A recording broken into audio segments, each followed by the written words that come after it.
नमस्ते। मैले आज एकपटक फेरि इन्डियाको जो अवस्था अन्तर्राष्ट्रिय भूराजनीतिमा बडो विचित्रको विरोधाभासपूर्ण अथवा चाहिँ तपाईको कस्तो भन्छ भने पेन्डुलम हैन, यो हो कि त्यो हो, केही पनि निश्चित नभएको अकर्मण्य, जहाँ कुनै सिद्धान्त देखिँदैन, कुनै नीति देखिँदैन, कुनै मूल्य मान्यता देखिँदैन र नैतिकताको कुनै सीमा पनि देखिँदैन। अब यस्तो बडो विडम्बनाको अवस्थाबाट इन्डिया गुज्रिरहेको छ केही कारणले। र एउटा घटना सबभन्दा पछिल्लो पटक चाहिँ एउटा अनौठो घटना घट्यो। त्यसैले लिएर मैले इन्डियाको समग्र नीति जुन ढङ्गले अगाडि बढिरहेको छ र भोलि त्यसको चाहिँ अवस्था के हुन सक्छ, त्यसको एउटा चाहिँ मेरो मोटामोटी अनुमान मैले प्रस्तुत गर्न खोजिरहेको छु। अहिले भर्खरै 4 जुलाईका दिन एउटा दिल्ली को सत्ताले साङ्घाई कोअपरेसन अर्गनाइजेसनको भर्चुअल बैठक गर्यो। त्यो बैठकमा मान्छे उपस्थित हुने गरी उसले बोलाएन केही कारणले हैन, भर्चुअल अथवा चाहिँ तपाईको भिडियो बैठक भयो। अब त्यो बैठक चाहिँ इन्डियनहरुका केही विश्लेषण समाचारमा आएका केही विवरण हेर्ने हो भने दुईटा कारणले इन्डियाले मान्छे उपस्थित नहुने गरी भर्चुअल बैठक गर्यो हैन। एउटा कारण त के भयो भन्छ भने एउटा कारण पाकिस्तान पनि आउँछ र फेरि काश्मीरमा उसले हटाएको संविधानको धाराको कुरा गर्छ, काश्मीरको कुरा गर्छ, अल्पसंख्यकहरुमाथि भएको अत्याचारको कुरा गर्छ। एउटा त्यो कारण। दोस्रो चाहिँ इरान आउने भयो, किन इरान अहिले एससीओ को पूर्ण सदस्य भयो। यो भर्चुअल बैठकमा हुनेवाला थियो, भर्चुअल बैठकमा भयो। इरान प्रत्यक्ष तपाईको इन्डियामा एससीओ को एउटा महत्त्वपूर्ण सदस्यको रूपमा इरानलाई बोलाउँदा अमेरिका रिसाउने भयो, किन अमेरिका र इरानको साह्रै ठुलो शत्रुतापूर्ण सम्बन्ध छ। अहिले अमेरिकालाई चिढाउने बाटोमा जान हुँदैन, यसले हामीलाई घाटा हुन्छ भनेर इन्डियाले चाहिँ सबै व्यक्ति उपस्थित गराएर बैठक गराउन चाहेन भन्ने खालका एनालिसिसहरू धेरै ठाउँबाट आएका छन् र त्यो सत्य पनि देखिन्छ हैन। एउटा आफ्नो विरुद्ध किन इन्डियामा जो अपराध अत्याचार गर्दै रहेछ त्यसको विषयमा कुनै कुरो नउठोस् प्रत्यक्ष रूपमा मान्छे उपस्थित भएर, अर्को चाहिँ अमेरिकालाई नपस्ने कुनै पनि खालको उपस्थिति नहोस्। विशेष गरिकन इरान किन त्यो नयाँ सदस्य भयो हैन, भर्खरको नयाँ सदस्य भयो। तर त्यहाँ गजबको घटना एउटा के भयो भन्छ भने त्यो भर्चुअल बैठकमा त्यहाँ साङ्घाई कोअपरेसन अर्गनाइजेसनको नामबाट अलि पहिले 2-4 महिना अगाडि नै यिनी सम्बद्ध सदस्यहरू देशका एक्सपर्ट विज्ञहरूबाट एउटा चाहिँ इकोनोमिक डेभलपमेन्ट स्ट्र्याटेजी, आर्थिक विकासको एउटा रणनीति, एउटा प्रस्ताव तयार पारेको थियो। त्यसमा इन्डियन पनि थिए, सायद यो उज्बेकिस्तान कतातिर तयार पारेको थियो बैठकमा र त्यसमा इन्डियनको पनि सहमति थियो विज्ञहरूको तर्फबाट भएको बैठकमा।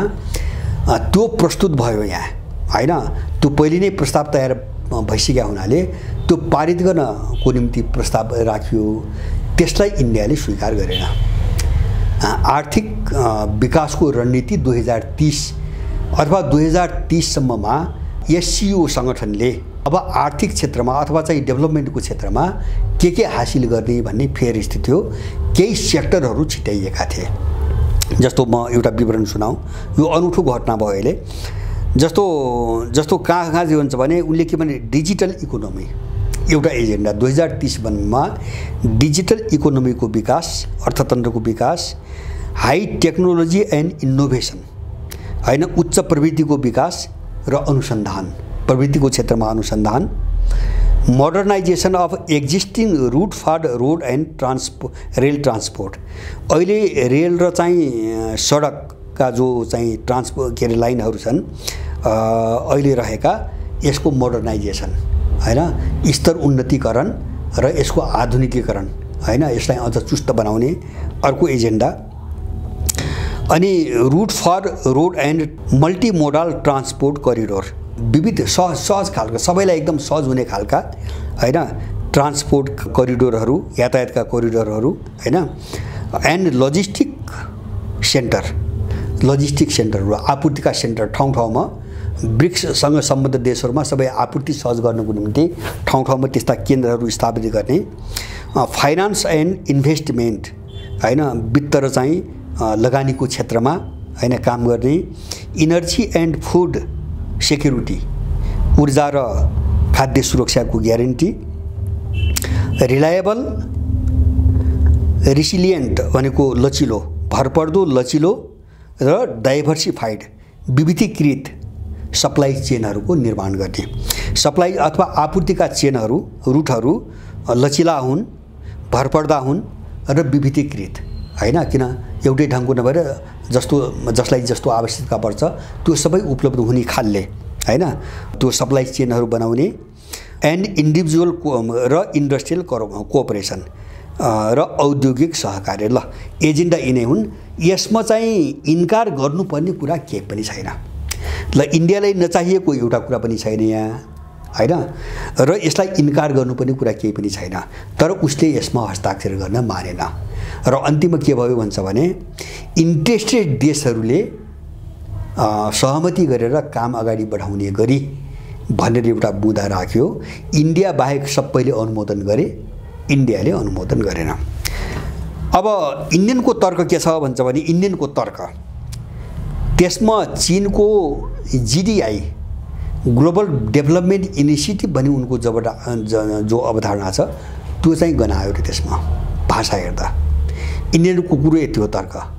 त्यहाँ चिनिया टर्म भनेको छ, चिनिया टर्म जो भाषाको टर्मिनोलोजी हो त्यो चिनियाको प्रयोग भयो र चीन गनायो हैन, अथवा चीनको डोमिनेसन त्यहाँ देखियो भन्यो। अब यो केलाई भन्न खोजेको हो यो कसैले पनि बुझ्दैन हैन, तर इन्डियन चरित्र बुझ्नेले भन्न सक्छ।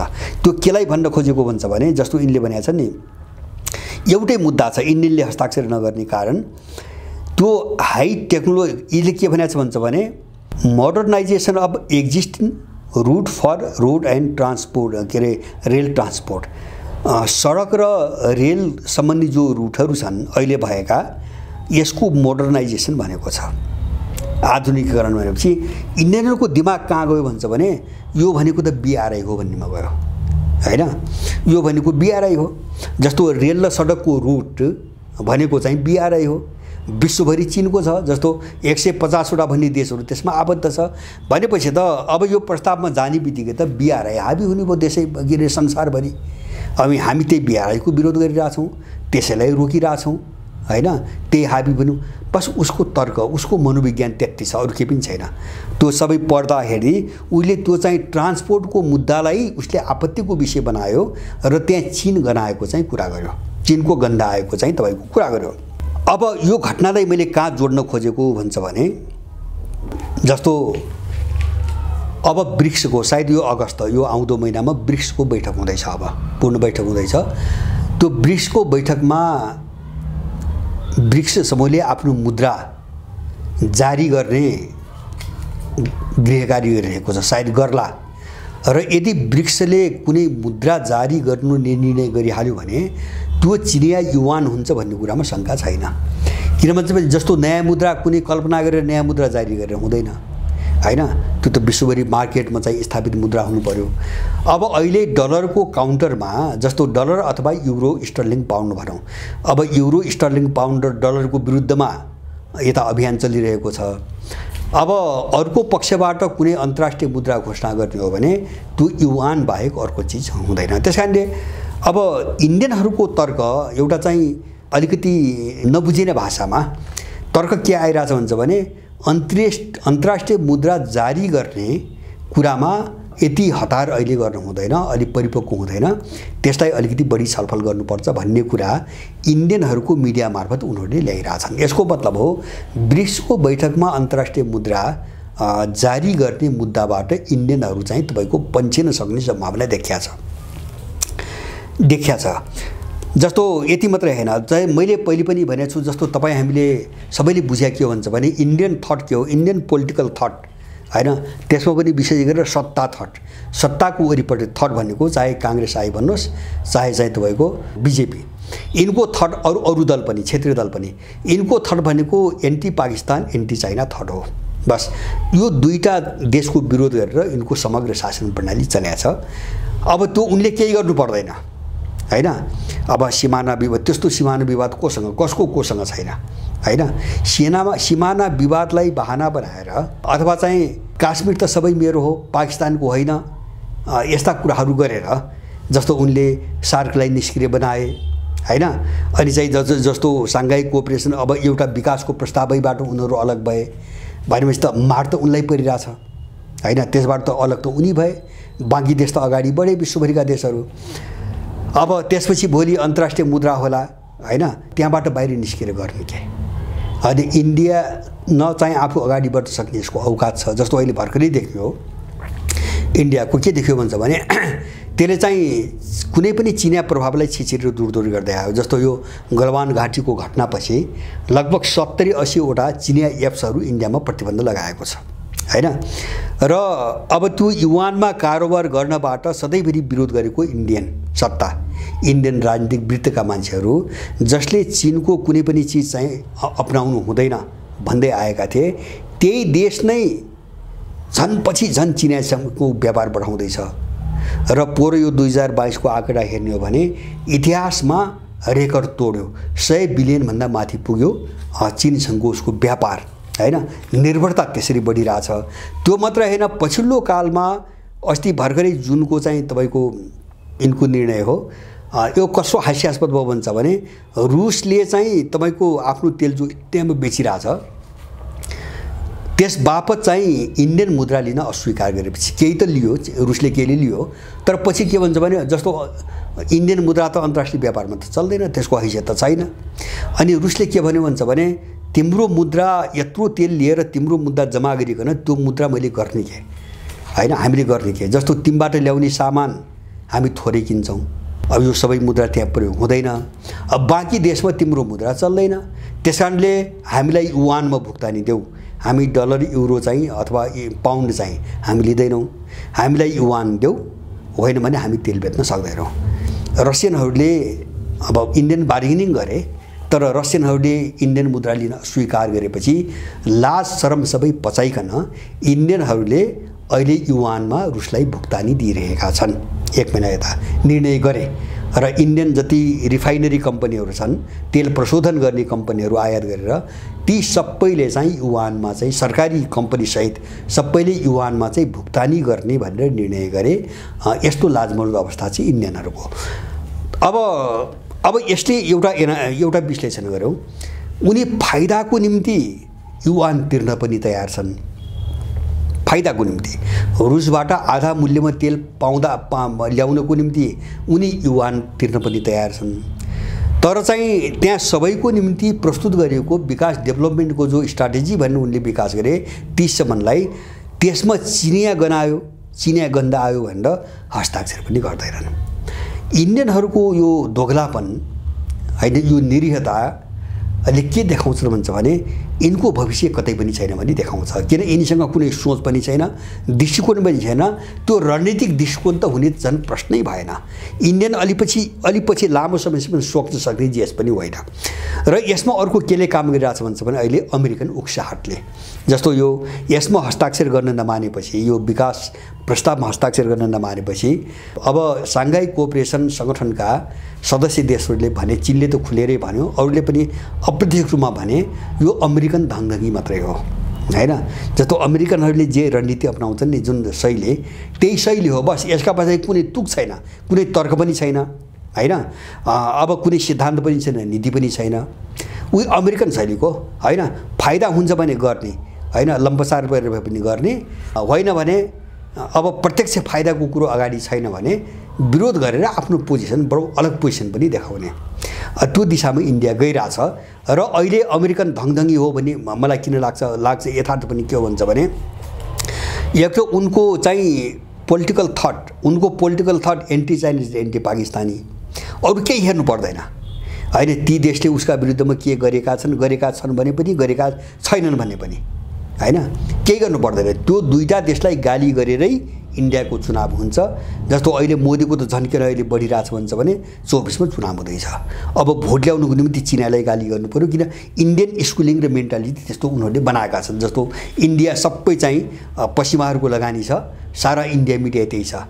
पाकिस्तानलाई गाली गर्ने नै इन्डियन मिडियाको चाहिँ तपाईँको पेसा हो, पाकिस्तान र चीनलाई गाली गर्ने। त्यसबाट एउटा चुनावमा फाइदा उठाउने कुरा पनि छ मोदीको। अर्को तरिका के छ भन्छ भने जस्तो चीनको रिसले अथवा त्यो कुण्ठाले हिंसाबोधले होइन कसरी चीनलाई सिद्ध्याउने भन्ने त्यो अमेरिकनको एउटा फौजी मिसनमा जहिले पनि चाहिँ इन्डियनहरू टाँसिएका छन्। जस्तो इन्डो पेसिफिक रणनीति होइन, त्यसपछि उनीहरूले क्वाड बनाए, क्वाडमा पनि उनीहरू जोड्दे। त्यो मात्रै होइन, इन्डियनहरूको कुण्ठा कस्तो छ भन्छ भने जस्तो अमेरिकाले 2021 मा एउटा प्रस्ताव ल्यायो, त्यो चीनको बेल्ट एन्ड रोडलाई रोक्नुको निम्ति अमेरिकाले एउटा प्रस्ताव ल्यायो। त्यसलाई I2U2 भन्छन्। आई भनेको दुईटा आईबाट आउने देश, इन्डिया र इजरायल। U2 भनेको दुईटा युबाट आउने, US अमेरिका र UAE संयुक्त अरब इमिरेट। यिनी चारवटा देशहरू मिलेर एउटा चाहिँ के अरे खाडीबाट इन्डियासम्म आउने होइन एउटा सामुद्रिक अब समुद्रमुनिबाट एउटा विशाल ग्यास पाइपलाइन बनाउने, अरू करिडोर पनि बनाउने, व्यापार तेल व्यापारदेखि लिएर सबै व्यापार माने इन्डियन बजारलाई कसरी चाहिँ तपाईँको इजरायल र UAE सँग जोड्ने र आफूले चलाउने र चीनलाई काउन्टर दिने भन्ने हिसाबले अमेरिकामा ल्यायो। त्यो 21 मा ल्यायो, त्यत्तिकै थियो, ल्यायो मात्रै, बन्यो, स्थापित भयो, तर काम गरेको थिएन। अब युक्रेन द्वन्द्वपछि अमेरिका झस्क्यो र त्यसलाई चाहिँ 2022 युक्रेन द्वन्द्व भइसकेपछि त्यसको 1 महिनापछि 2022 मा एउटा वक्तव्य आयो इन्डियन सहितको त्यो त I2U2 को वक्तव्य आयो, अब काम अगाडि बढाउने भनेर। तर युक्रेन द्वन्द्वले परिस्थिति उल्टाइदियो। परिस्थिति कहाँ उल्टायो भन्छ भने UAE त अहिले त अमेरिकासँग त छैन होइन। जस्तो त्यसमा पछाडि साउदी अरब र मिश्रलाई पनि जोड्ने थियो उनको 22 को वक्तव्यमा। यो I2U2 भित्र मिश्र र चाहिँ के अरे चाहिँ साउदीलाई पनि जोड्ने उनीहरूले कुरा गरे। र मिश्र भूराजनीतिक हिसाबले साह्रै महत्त्वपूर्ण देश हो होइन। अब अफ्रिकाको सबैभन्दा महत्त्वपूर्ण देश, त्यो पनि चाहिँ तपाईँको एसियाको राजनीतिमा एकदम अभिन्न रूपमा जोडिएको। अब ठुलो सपना थियो तर भयो के अहिले युक्रेन द्वन्द्वपछि भन्छ भने अब मध्यपूर्वको समीकरण उल्टियो। जस्तो अहिले UAE पनि उनीहरूसँग छैन, अमेरिकासँग छैन, मिश्र पनि छैन होइन। जस्तो रुसमाथि नाकाबन्दी लगाउने, चीनसँग सम्बन्ध तोड्ने मुद्दाहरूमा यिनीहरू उल्टिए। इस्लाम जगत एकजुट भयो होइन। र अझ चाहिँ एकजुट मात्रै भएन कि मध्यपूर्वमा नयाँ EU को बहस पनि सुरु भयो। युरोपियन युनियन जस्तै एउटा इस्लाम जगतको एउटा पोलिटिकल चाहिँ टेरिटोरी, एउटा राजनीतिक चाहिँ तपाईँको भूगोल खडा गर्ने खालका बहसहरू पनि अगाडि बढिसकेपछि अब I2U2 पनि हावा खायो होइन। किन अब त्यो क्षेत्रको मध्यपूर्वका देशहरू न चीनको विरुद्धमा न चाहिँ रुसको विरुद्धमा अमेरिकन रणनीतिको म तयार भन्ने पक्षमा छन्। इन्डिया त्यहाँसम्म गएको हो चीनको रिसले मात्रै। त युक्रेन द्वन्द्वपछि त्यो I2U2 पनि चाहिँ तपाईँको असफल हुने दिशामा गयो, हावा खायो। अब त्यसमा मलाई लाग्छ कुनै जाँगर कसैले पनि देखाउँदैन। किन अहिले चाहिँ तपाईँको जलाई I2U2 मा राख्न अमेरिकनले त्यो चालबाजी गरेका थियो। तिनी सबै चाहिँ निवेदन हालेका छन् ACO मा सामेल हुने, ब्रिक्समा सामेल हुने। त्यहाँ मिश्र पनि छ, त्यहाँ UAE पनि छ, त्यहाँ साउदी पनि छ होइन। त्यहाँ सबै देशहरू छन्, इजरायल बाहेकका सबै देशहरू छन्। त्यसकारणले इजरायल इन्डिया बाहेक सबै देशहरू ब्रिक्सका चाहिँ दावेदार पनि छन्। साउथ चाइना कोअपरेसन अर्गनाइजेसनका पनि दावेदारहरू छन्। भनेपछि उल्टिसकेपछि अब इन्डियनहरू चाहिँ एउटा असमझतामा परेका छन् अहिले। तर मैले भन्न खोजेको हुन्छ भने उनीहरूको कस्तो छ भन्छ भने यो अहिले मोदीको जो भ्रमण भयो, भ्रमणपछि तपाईँको अमेरिकनहरूले अलिकति इन्डियनहरूलाई आफ्नो ट्र्याकमा लगाउन सफल भए। त्यो अरू सम्झौता त मैले चाहिँ सामान्य मान्छु होइन, कुनै पनि देशको बिचमा हुन्छ। मैले दुईटा सम्झौताको कारणले इन्डियनहरूलाई रसियनहरूबाट पनि अलिकति दूरीमा राख्न अमेरिकनहरू अहिले सफल भएका छन्। चीनको त छोड्यौँ, चीन त घोषित शत्रु भयो इन्डियाको, त्यसको कुरा छोडौँ। त्यो दुईटा मुद्दा भनेको के भन्छ भने एउटा रसियनहरू सबभन्दा ठुलो लडाइँ जुन क्षेत्रमा लडेका छन् त्यही रुल बेस्ड वर्ल्ड अर्डर अथवा पश्चिमाहरूको मूल्यमा आधारित विश्व व्यवस्थाको बचाउ गर्ने भनेर मोदीले हस्ताक्षर गरे। त्यो चाहिँ रुसलाई ठुलै चुनौती हो त्यो होइन। जस्तो रुस र चीनले अब त्यसलाई उल्टाउने त्यो दुई चारवटा पश्चिमाहरूले बनाएको रुलमा हामी चाहिँ बस्दैनौँ भनेर उनले ल बेस्ड वर्ल्ड अर्डरको कुरा गर्दै आछन्। त्यसलाई मोदीले चुनौती दिएर अमेरिकन किताबमा उभिए। माने त्यो मूल लडाइँका विरुद्धमा उनी खडा भए। मूल लडाइँ अर्को के भयो भन्छ भने अब अमेरिकनहरूलाई मेन्टेनेन्सको नाममा अथवा मर्मत तेल भर्ने होला अथवा चाहिँ बिग्रे भत्केका मर्मत गर्ने होला, मेन्टेनेन्सको चाहिँ नाममा त्यो बहानामा अमेरिकन युद्ध विमानहरूलाई इन्डियन भूमिमा ल्यान्डिङ गर्ने एउटा सहमति भएको छ। भनेपछि इन्डियालाई अमेरिकाले भोलि चीन विरुद्धको लडाइँमा उसको भूमि प्रयोग गर्ने हिसाबले गर्यो, तर त्यसका पछाडि रुसलाई भट्काउने चाहिँ कुरो छ उसको, होइन। चीनका विरुद्ध त सिधै चीनसँग भिड्नुपर्छ, कति विरुद्धमा आउला अमेरिका, तर चीनलाई देखाएर भने एन्टी चाइनिज जो कुण्ठा छ इन्डियनहरूको त्यसलाई प्रयोग अमेरिकनले कसरी गर्यो, रुसलाई भट्काउने दिशामा प्रयोग गर्यो, देखायो चीनलाई, होइन। चीनलाई चाहिँ काबुमा राख्नुपर्छ, त्यसकारणले तिम्रो भूमिमा हामी चाहिँ युद्ध विमान ल्यान्डिङ गर्न पाउनुपर्छ भनेर सही गरायो, तर त्यो भट्काएको रुसलाई, चिराएको रुसलाई, होइन। रुसले कसरी बुझ्नुभयो भन्छ भने इन्डियन झनपछि झन् अमेरिकन किताबमा गइरहेछ। अहिले त सामरिक रूपमा पनि गयो त्यो सम्झौतापछि। जस्तो रुल बेस्ड वर्ल्ड अर्डर भनेपछि पश्चिमाहरूकै मूल्य मानेर जानुपर्छ भन्ने हस्ताक्षर गर्यो, चिरायो रुसलाई। अब यो सबै वातावरण बनाइसकेपछि अमेरिकनहरू कहाँ हात हालियो त इन्डियाको भविष्यको कुरा गर्दैछु मैले। अमेरिकनहरू कहाँ आए भन्छ भने अहिले भर्खरै इन्डियामा जो अमेरिकन राजदूत छन् उनले चाहिँ मणिपुरमा जो विद्रोह छ नि अहिले बीजेपीको सत्ताका विरुद्ध जो आदिवासीहरूको लडाइँ मणिपुरमा सुरु भएको छ र त्यो चाहिँ मणिपुरलाई स्वतन्त्र गराउने हदसम्मको मुद्दा छ त्यहाँ, होइन। अब त्यसमाथि हामी भूमिका खेल्छौँ, अब के अरे मध्यस्थता गर्छौँ भनेर अमेरिकन राजदूतले प्रस्ताव राखे, होइन। किन अमेरिकनले गाँच्दैछ अब आफूप्रति डिपेन्डेन्ट रुससँग दूरी बढाउँदैछ, चीनलाई चिढाउँदैछ र उसलाई असहाय बनाएर अब इन्डियाको आन्तरिक मामिलामा चाहिँ तपाईँको हात हाल्ने कोसिस गर्दैछ अमेरिकाले। जस्तो यही खालको लामो प्रयास खालिस्तानको मुद्दामा भइरहेछ। जस्तो अहिले खालिस्तानको पक्षमा यदि सबैभन्दा ठुलो लडाइँ काहीँ छ भने त्यो चाहिँ पश्चिमी देशहरूमै छ, किन सिखहरूले त्यसैलाई प्रयोग गरेका छन्। जस्तो क्यानाडा सबभन्दा त्यही मुद्दालाई लिएर क्यानाडा र इन्डियनहरूको बिचमा भनाभन पनि भयो, होइन। इन्डियनहरूले निकै ठुलो आपत्ति पनि जनाए, त क्यानाडाले निन्दा गरेर जवाब पनि दियो, हामी यस्तो कुरा सुन्दैनौँ, हामी डेमोक्रेटिक देश हौँ, यहाँ वाक स्वतन्त्रता छ, होइन। तिमीलाई चाहिँ के लाग्छ भन्ने कुरालाई हामी हेर्दैनौँ, यहाँ चाहिँ स्वतन्त्रतापूर्वक शान्तिपूर्वक कुरा गर्ने भन्न पाउने अधिकार छ। क्यानाडाले बेसरी जवाब दिएको छ अस्ति 2-3 दिन अगाडि। र अब सिखहरूको अर्को गतिविधिको सेन्टर बेलायत र त्यसपछि अस्ट्रेलिया, अमेरिका पनि। अब यी देशहरूमा राखेर चाहिँ एन्टी इन्डियन एउटा पनि मिसन पनि अगाडि बढाएछन् खालिस्तानको नाममा। अब चाहिँ मणिपुरमा आइपुग्यो उनीहरू, किन भन्छ भने उनीहरूले के सफल भयो भन्छ भने रुसलाई अलिकति चिढाउन र अलि टाढा राख्न उनी सफल भए। अहिले चीनको छोडिदिउँ पाटो, होइन। चीनको कसैको विरोध गरिदियो भने इन्डियन त अँगालो हानेर अरू केही कुरा गर्नु पर्दैन, त्यसको उसलाई फाइदा पनि हुनसक्छ त्यहाँबाट, त्यो पनि इन्डियन हेर्दैन। चीनका विरुद्ध कुरो गरिदिनुपर्छ, पुग्यो पाकिस्तान र चीनका विरुद्धमा। अझ बिजेपीको रणनीति हेर्ने हो भने आरएसएस हो भने एन्टी मुस्लिम पनि छ थप, होइन। एन्टी चाइनिज, एन्टी पाकिस्तानी र एन्टी मुस्लिम, होइन। पाकिस्तानी मात्र होइन, संसारभरिका मुस्लिमप्रतिको घृणा, होइन, बिजेपीको अर्को रणनीति। अब यसमा अलिकति चाहिँ तान्न सफल भइसकेपछि अमेरिकनहरूले उसको मामिलामा हात हाल्न सुरु गरे अब। र मैले त पहिलेदेखि भन्दै आएको छु, इन्डियनहरूको सार्वभौमताको सुरक्षा, अखण्डताको सुरक्षा यो लडाइँमा, अहिलेको यो लडाइँ अहम लडाइँ हो, किन इन्डियनसँग पनि जोडिएको लडाइँ हो। इन्डियन पनि स्वाधीन देश होइन, त्यो पश्चिमाहरूको गुलामै हो। अहिले पनि सारा मेकानिजम जो ब्रिटिसहरूले दिएर गएका थिए त्यसमा एउटा कुनोमा परिवर्तन भएको छैन। त्यो मात्रै होइन, उनले जुन कानुन दिएका थिए अथवा त्यो उनले जो स्वतन्त्रताको घोषणापत्र लेखिदिएका थिए त्यसमा पनि संशोधन गर्न यिनिसकेका छैनन्।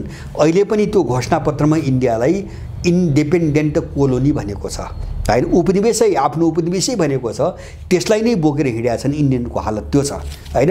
त्यसबाट मुक्तिको निम्ति राम्रो बाटो थियो। अहिलेको यो लडाइँमा रुस र चीनको होला मतभेद, उनका होलान्, मतभेद त आफ्नो ठाउँमा चलाए हुन्छ, होइन। कहिले लडाइँ हुन्छ भने लडाइँ हुन्छ, तर सभ्यताको मुद्दा थियो, उनको चाहिँ जबरजस्तीको अन्त्यको मुद्दा थियो, बहुध्रुवीय विश्वको मुद्दा थियो, होइन। जस्तो चाहिँ कानुनमा आधारित विश्व व्यवस्थाको मुद्दा थियो, सबै इन्डियनलाई फाइदै हुने मुद्दा थिए। र यसबाट इन्डियनहरू जो चाहिँ नव औपचारिकता छ, होइन, पश्चिमाहरूको, यसबाट मुक्त हुने ठुलो आधार थियो र उनको सार्वभौमिकता सुरक्षित पनि हुन्थ्यो, अखण्डता। तर उनीहरू जुन बाटोमा गइरहेछन् नि यो बाटोबाट इन्डिया रहन्छ भन्ने मलाई कति पनि विश्वास छैन। मैले कुनै पनि आधार देख्दिनँ होइन। इन्डिया दोहोरो समस्यामा फस्दै गयो। एउटा चाहिँ चीन विरोधी कुण्ठाले अमेरिकनहरूको क्याम्पमा गयो, बढी अमेरिकन क्याम्पमा गयो। त्यसले गर्दाखेरि दुईवटा जोखिम के भयो भन्छ भने एउटा मैले त उदाहरण दिइहालेँ नि। अब पश्चिमाहरू चाहिँ इन्डियनलाई अलिकति गाँजेर कसरी त्यहाँभित्रको मामिलामा तपाईँको हात हालेर पुरै अठ्याउने भन्नेमा लागेका छन् होइन। जस्तो काश्मीरको मुद्दा उनले 1948 मा पारित गराएर अहिलेसम्म हतियार बनाइरहेछन्। उनलाई चाहिए बेला जर्मनसँग गरा भन्छन् काश्मीरमा होइन, मान्यता दिएका छन् अहिलेसम्म।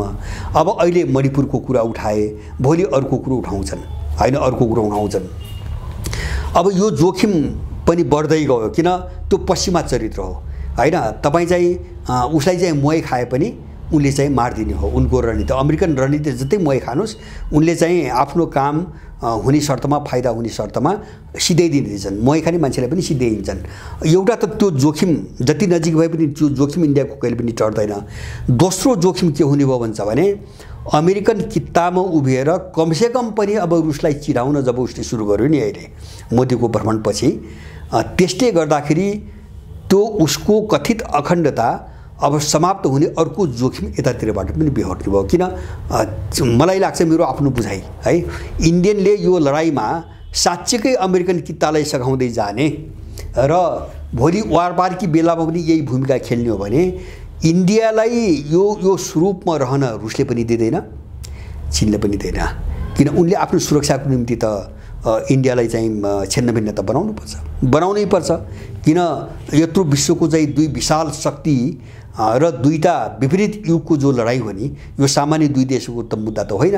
त यो लडाइँलाई कमजोर हुन नदिनुको निम्ति इन्डियालाई चीनले पनि सिद्ध्याउनु पर्छ, रुसले पनि सिद्ध्याउनु पर्छ। अर्को कुनै बाटो रहन्न र इन्डिया सिद्धिन्छ पनि। इन्डिया सिद्धिन्छ। मैले भने नि इन्डिया त एउटा राष्ट्र बनेकै छैन अहिले पनि, न त त्यो कुनै सैद्धान्तिक वा मूल्यगत कोणबाट राष्ट्र बनेको छ। त्यसलाई न कुनै भाषाले जोड्छ, त्यसलाई न कुनै कल्चरले जोड्छ, न त्यसलाई कुनै जनमनोविज्ञानले जोड्छ, न इन्डियाको पूर्वदेखि पश्चिम, उत्तरदेखि दक्षिणको प्रत्येक इन्डियनले आफूलाई इन्डियन हुँ भन्छ होइन। यस्तो हालतमा छ एउटा समस्या। एउटा किन ब्रिटिसहरूले आफ्नो व्यापारिक स्वार्थको निम्ति जोडेको टेरिटोरी भूगोल हो यो जो भूगोल छ यो इन्डियाको इतिहासमा कहिले पनि थिएन। यो इन्डिया होइन। मैले पहिले पनि भनेको छु यसभन्दा अगाडि, इन्डियाको अहिलेको इन्डिया भनी मान्ने हो भने पनि सबभन्दा ठुलो साम्राज्य भनेको मगध साम्राज्य हो। त्यो साम्राज्य पनि दक्षिण इन्डिया पुरै पुगेको थिएन। दक्षिण पूर्वी जो इन्डिया 7 राज्य छन् त्यहाँ त यसको छाया पनि थिएन होइन, काश्मीर पनि थिएन। अहिले पनि तपाईँ नक्सा हेर्नुहोस्, चन्द्रगुप्तको पालादेखि अशोक सम्राटको पालासम्मको इन्डियाको सबैभन्दा ठुलो साम्राज्यको नक्सा हेर्नुहोस्, त्यो अहिलेको पुरा इन्डिया छैन, बिल्कुल ब्रिटिस उत्पत्ति हो। त्यसकारणले इन्डियाको सबै मान्छेले आफूलाई इन्डियन मान्दैन होइन, इन्डियन मान्दैन। र इन्डिया टेकेको केवल उसको मिलिटरी शक्तिले हो होइन, ठुलो सैन्य शक्ति हो। उसले दमनको भरमा देश चाहिँ तपाईँको एक ठाउँमा राखेको अभिनय गर्दै आएको छ। तर यसको सैन्य शक्ति जुन दिन कमजोर हुन्छ, इन्डिया तासको पत्ताको महल चाहिँ ढल्छ, तासको पत्ता चाहिँ ढल्छ। किन यसको जगमा छैन, किन उसको सैन्य शक्ति कमजोर मात्रै हुनुपर्छ। त्यो ठाउँमा जाँदैछ इन्डिया, अब बिस्तारै जाँदैछ।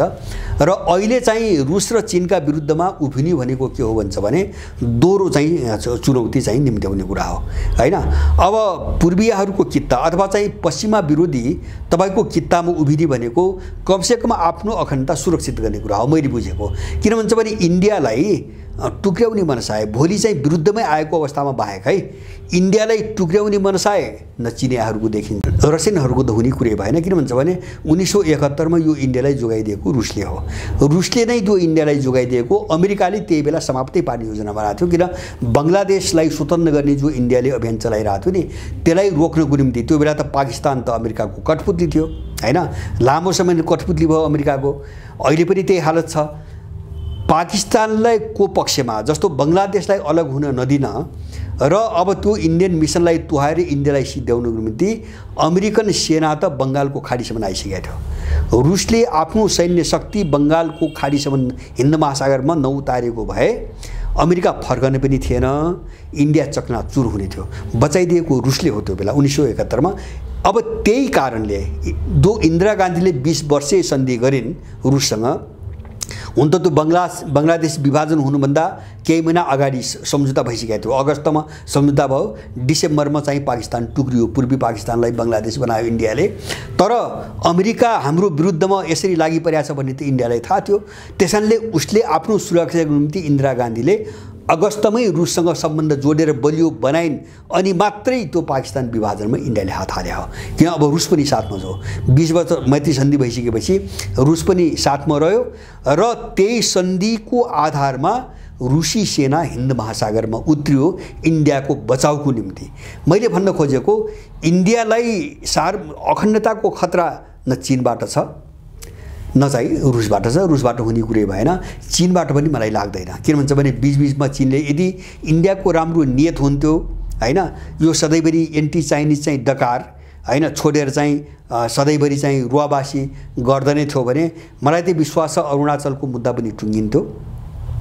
अब काश्मीरको केही क्षेत्र छ। अब काश्मीर 3 टुक्रा भएको छ।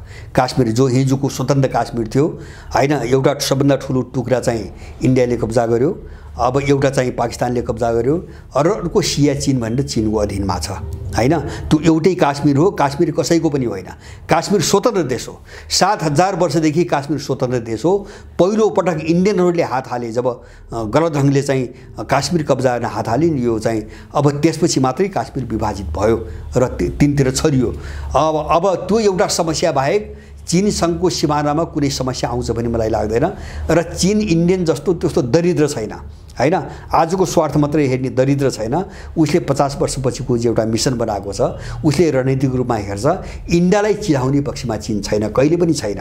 इन्डियालाई चिराउने बिचकाउने पक्षमा चीन कहिले पनि छैन। तर यति गर्दै पनि अब अमेरिकनलाई बोकेर चीनलाई विध्वंस गर्ने मिसनमा हिँड्छ भने त चीनले किन बाँकी राख्छ? यो अवस्थातिर इन्डिया अगाडि बढिरहेको देख्छु मैले। त्यसकारणले मैले भने नि एउटा विरोधाभास। अब उसले चाहिँ कि त आफ्नो एउटा दृष्टिकोण इन्डियनहरूसँग छैन, कि त एउटा मूल्यमा अडिनु पर्यो हैन। जस्तो युवानमा भुक्तानी नगरेर रुसले तेल दिन्न भने तेल किन्न बन्द गर्नु पर्यो हैन। त्यो हो राजनीतिक लडाईँ, त्यो हो नैतिकताको लडाईँ, त्यो हो मूल्यको लडाईँ हैन। तेलको निम्ति चाहिँ सस्तो तेलको निम्ति युवान पनि तिरेको छ हैन। अनि त्यो युवानलाई चाहिँ विश्व मुद्रा बनाउन मान्दैन पनि भनेको छ। अनि चीनले ड्राफ्ट गरेको हो अथवा कसले गरेको हो त्यो भनेर चिनिया चाहिँ दुर्गन्ध बढी आयो, गन्ध बढी आयो भनेर विकासको प्रस्तावमा हस्ताक्षर पनि गर्दैन भन्छ हैन। यस्तो खालको एउटा लम्पट आवारा, मैले भन्छु नि आवारा गर्दै यस्तो अवस्थाबाट चाहिँ इन्डियनहरू अहिले चाहिँ गुज्रिरहेका छन्। यसले के देखाउँछ भन्छ भने इन्डियनहरूको हैसियत पनि छैन हैन। मलाई लाग्छ जस्तो चीनको हैसियतमा पुग्न उसलाई अरू 50 वर्ष लाग्छ। यही रफ्तारले विकास गर्दै गएछ भने पनि अरू 50 वर्ष लाग्छ। 50 वर्षभित्र संसारका देश कता पुग्छन् कता हैन। भनेपछि त्यो हिन्ताबोध र कुण्ठा मात्रै बोकेर इन्डिया गइरहेछ नि, यो उसको पतनको बाटो हो। ऊ सिद्धिँदैछ, मैले बुझेको सारमा सिद्धिँदैछ। इन्डिया अमेरिकन पन्जाबाट बाहिर निस्कन सक्दैन हैन।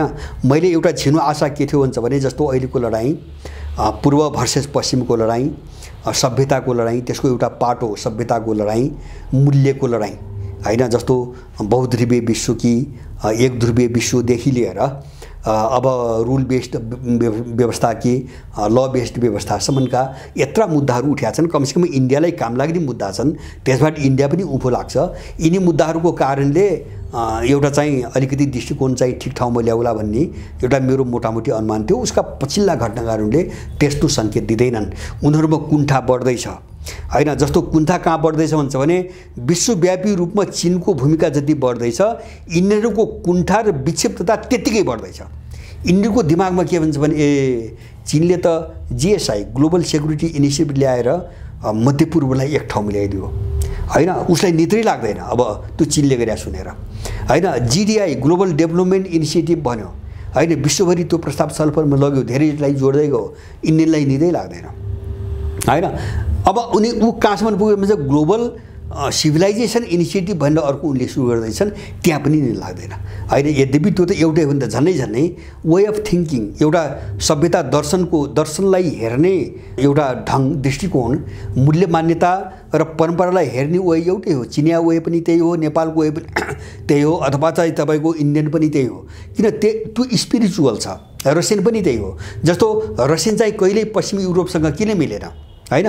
रसियन चाहिँ तपाईँको दर्शन स्पिरिचुअल छ होइन, स्पिरिचुअलले प्रेरित छ होइन।